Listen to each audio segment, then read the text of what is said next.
ലീലകളാണ്. കാരണം ഓരോ ലീലകളും പ്രവൃത്തിയിലും കുറെ ഉദ്ദേശങ്ങളുണ്ട്. അദ്ദേഹത്തിന് ആ ലീലകളായി തന്നെ അത് അവതരിപ്പിച്ചിട്ട് വേദവ്യാസന്മാർക്ക് ഭക്തിയായി ഭംഗിയായി അതിനെ അവതരിപ്പിച്ചിട്ടുണ്ട്. അത് അദ്ദേഹത്തിന്റെ അവതാരം എന്ന് പറഞ്ഞാൽ പ്രകടമാകുക എന്നാണ്.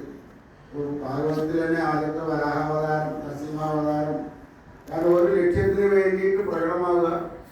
വരാഹാവതാരം ഭൂമിയെ മുൻകെടുക്കാനാണ്. അപ്പൊ അതൊരു യജ്ഞമാണ്. ഭൂമിയുടെ സൃഷ്ടി നടക്കുള്ളൂ. അതുകൊണ്ടാണ് യജ്ഞവരാഹം എന്ന് പറയുന്നത്.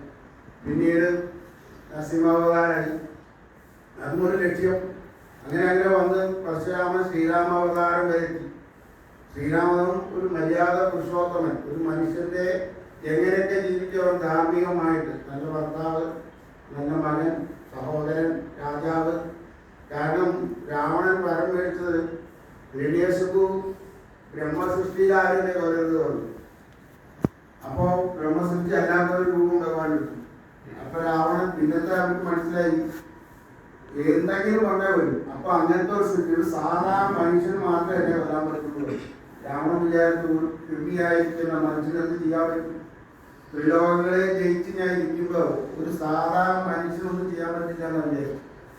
അപ്പൊ ശ്രീരാമന് സാധാ മനുഷ്യനായിട്ട് തന്നെ ജീവിക്കേണ്ടത്. കാരണം അവിടെ അനുകൂലത കാണിച്ചാൽ മനുഷ്യന്റെ ഇറങ്ങുമാകും.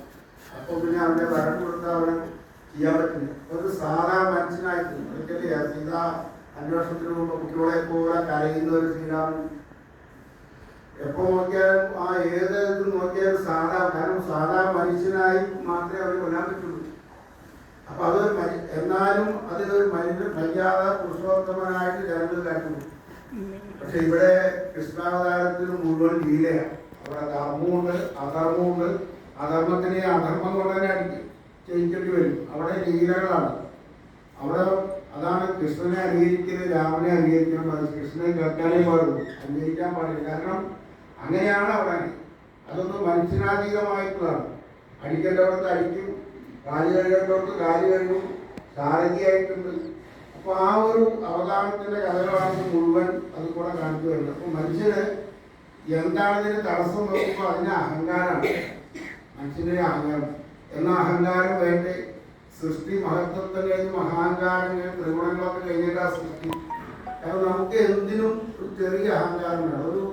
അതൊരു പ്രഭാവമാണ്. നമ്മളൊരു വർക്ക് ചെയ്യുക, ഒരു കാര്യം ചെയ്യണമെങ്കിൽ ഉള്ളുന്നൊരു പ്രേരം വേണം. അതൊരു അഹങ്കാരമാണ്.